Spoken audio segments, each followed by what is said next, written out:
What's up, guys? Welcome back. We're working on this heap again, I guess. I just went and got myself a legitimate riv nut tool. This one came from Harbor Freight, but you can also get these on Amazon, and if you're interested in one of these, I'll put a link in one of these in the description. But what we're going to be doing right now is getting these bars on the bottom mounted up properly. We're going to put some riv nuts in where these screws are right now. So we'll take the screws out and we'll drill out the holes in the body a little bit bigger to be able to put the riv nut into the body, and then we could put a bolt through into the riv nut and it'll hold this stationary. We'll take one out at a time so that the drive shaft don't fall down. Here's the tool that inserts them. These are the little riv nuts. I'm going to be using M8 on this, so it's like a 12 millimeter. You spread the jaws apart like this, thread this all the way down, and whenever you squeeze this, it pulls this bolt in the middle of it, pulls it down.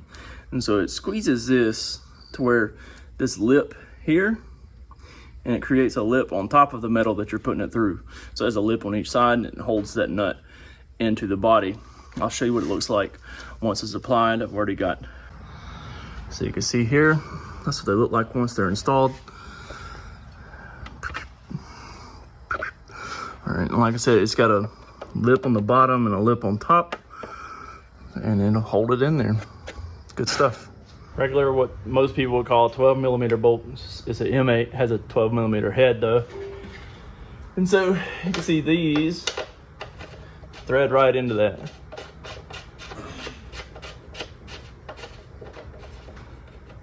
And so once we take our bracket,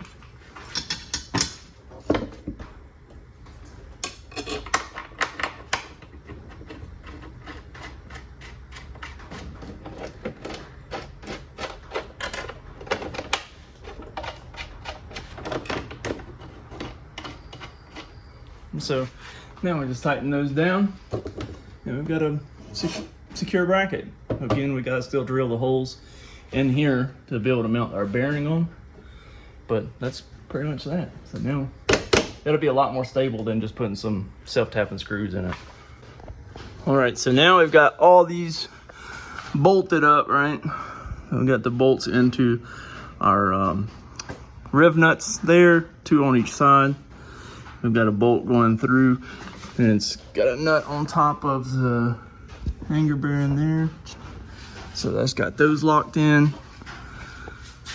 You see my plate's not exactly straight because how far those are.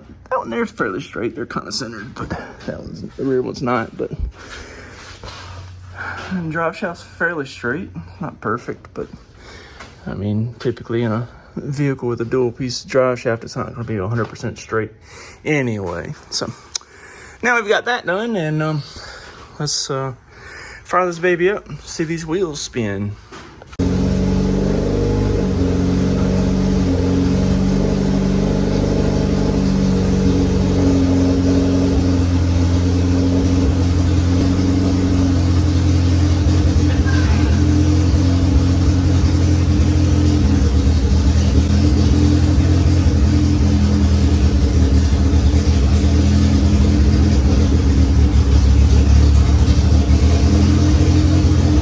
So if you notice in that clip, the rear wheels start spinning like a second or two after the front. And that's because the rear diff is still stock.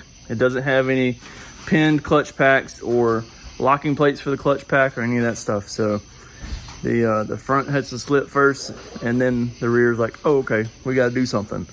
So we will be picking back up with the coupe as soon as I have a package in hand. I told you guys that I was waiting on a package, and it has arrived. S1 built for the win, man. So this is clutch locking plates for the rear diff, and we're gonna get these installed into the rear diff, and then it'll give us more of an all-wheel drive, true all-wheel drive, as opposed to being like the trash all-wheel drive that the typical CRV is. So now that we have our special package from S1 built, what we've got to do is take the snout off of the rear differential, and then we're going to be taking the clutch pack out of here and installing the locking plates from S1. I'm going to try to do this without taking the differential off the car. Typically you take the differential off the car and be able to stand it, well, snout down, stand it on the snout, and to keep the clutches from falling apart and that kind of stuff. I'm going to attempt to take it off, like I said, without removing the whole entire diff, just to save me a little work. It may not work out, but we're going to find out.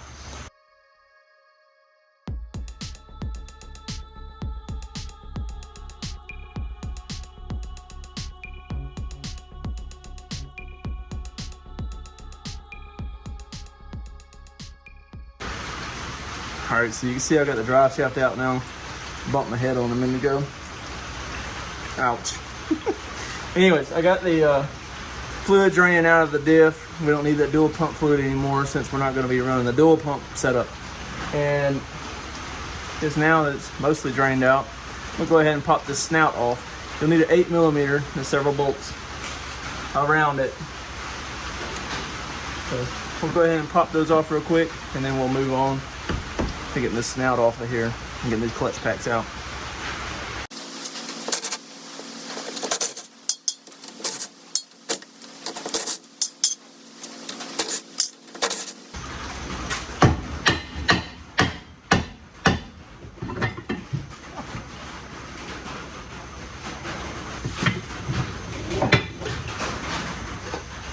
All right, so if you've watched my videos in the past for me pinning the clutch and stuff, we actually take the dual pump out of the diff. We're not going to do this in this case with the locking plates because it still needs this to hold the clutch pack together with the locking plates in it. So leave all this stuff together, and then we'll take the clutches out of the clutch pack in here, right? And we'll put the locking plates in here, and we'll put it back together. Hopefully it won't try to fall out of this. We'll find out. These locking plates are from S1 Built. They're down in Florida, super fast shipping, and they have all kinds of neat and innovative products for the all-wheel drive community, including locking plates, diff mounts, trailing arms, drive shafts, all kinds of stuff. If you're in the market to do some all-wheel drive conversion stuff, make sure you check out S1 Built, and I'll put a link to their website and their YouTube all in the description. So here we have the locking plates, and so essentially what happens with the original clutch pack, let me get one clutch pack and show you. It's not the one we're working with, but it's a different one. Okay, so this is another clutch pack that we've had sitting to the side in here for a while. I was going to pin, and I don't know, I just never got around to it. So we have the steels, and then we have the clutch, right? And so what happens is it relies on pressure being applied to these plates along with these clutches, just like an automatic transmission essentially. It's why it's essentially two-wheel drive until the front slips and it engages the clutches in the rear. So what we're going to be doing with locking plates though is eliminating the clutches in that little clutch pack. All this stuff coming out of here, so we'll just pull it all out.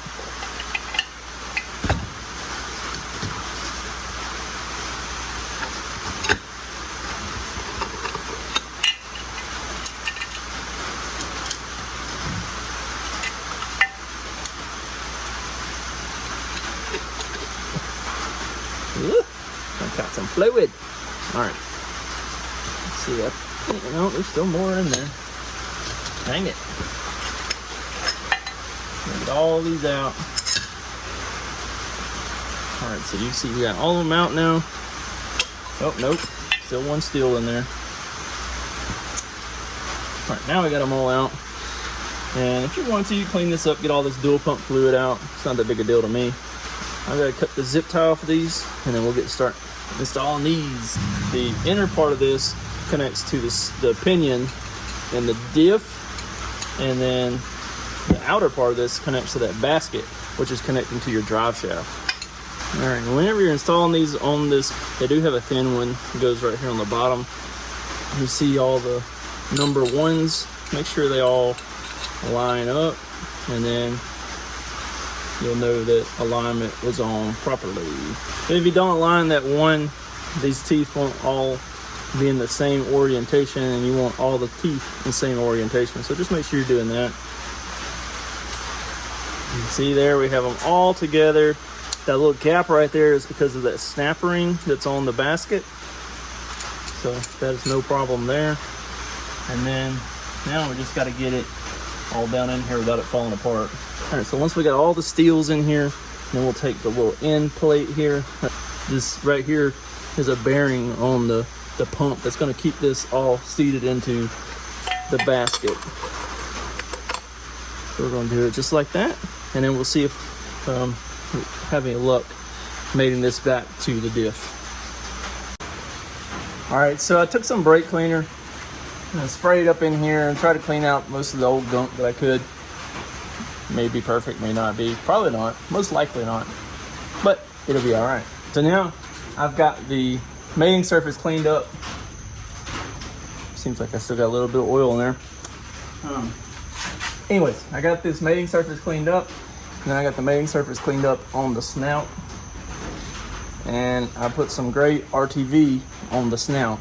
I like the gray RTV as an alternative to Honda Bond. Ideally, Honda Bond is probably one of the best sealants out there when it comes to something like an RTV or any kind of like silicone. It's I would definitely look at Honda Bond. It's a good quality product.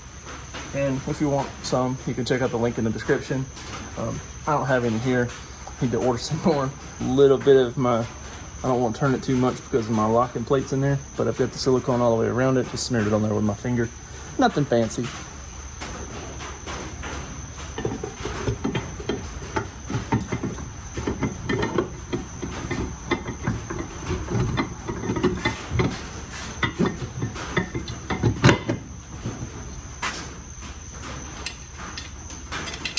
Put the short bolts where the short bolts go. Long bolts where the long bolts go. We'll torque these to one small ugga dugga.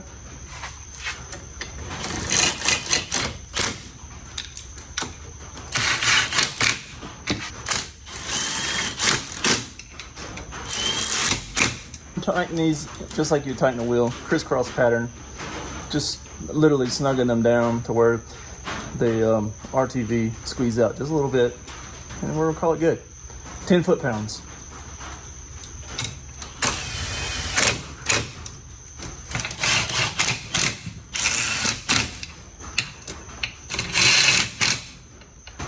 Y'all don't really think I just gonna leave it like that, did you? I got my little torque wrench here.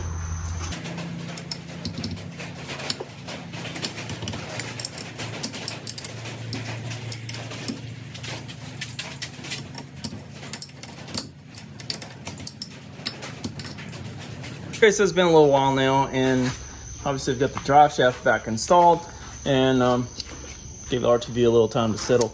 And now I'm going to be putting in some Valvoline full synthetic gear oil. This is 75W90. You can use different weights or whatever. Just so happened I had this quart sitting here from something else that I did.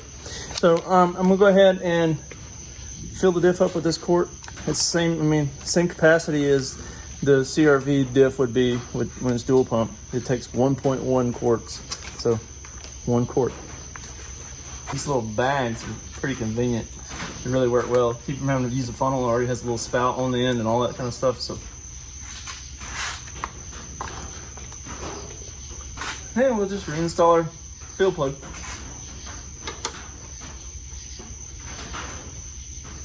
All right, that job's done.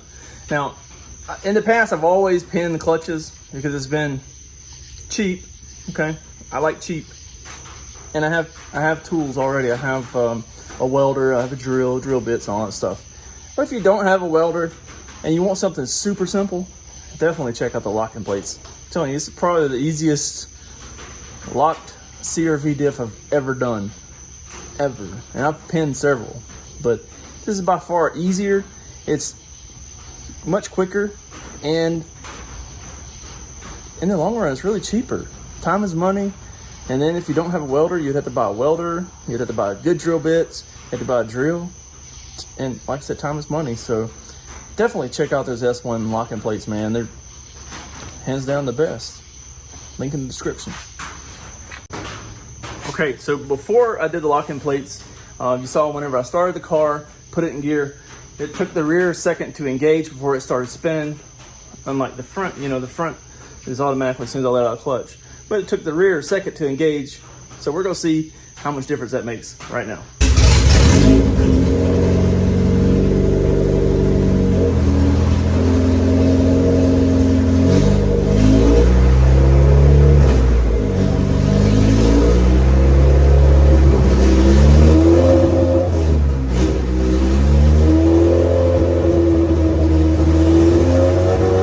next day here. Got some daylight and just not late, so hopefully not disturbing the neighbors too bad. We got the car out here on the dirt, and we're going to do a little bit of test launches to see what it does compared to front wheel drive if you were launching on some loose gravel or something like that. Obviously this car is not a race car, so I don't expect it to do race car things, but I think it should launch pretty good on the dirt.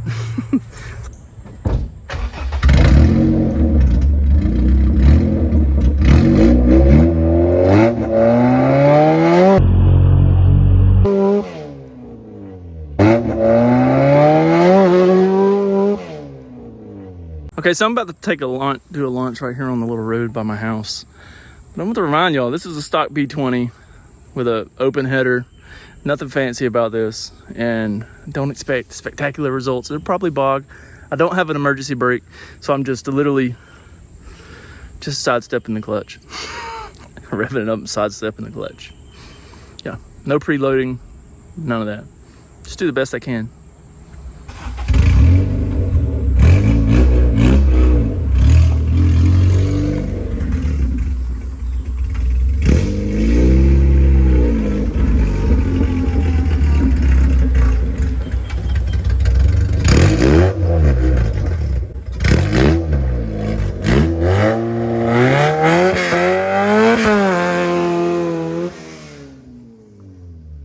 Hopefully I won't get in trouble for doing this here, but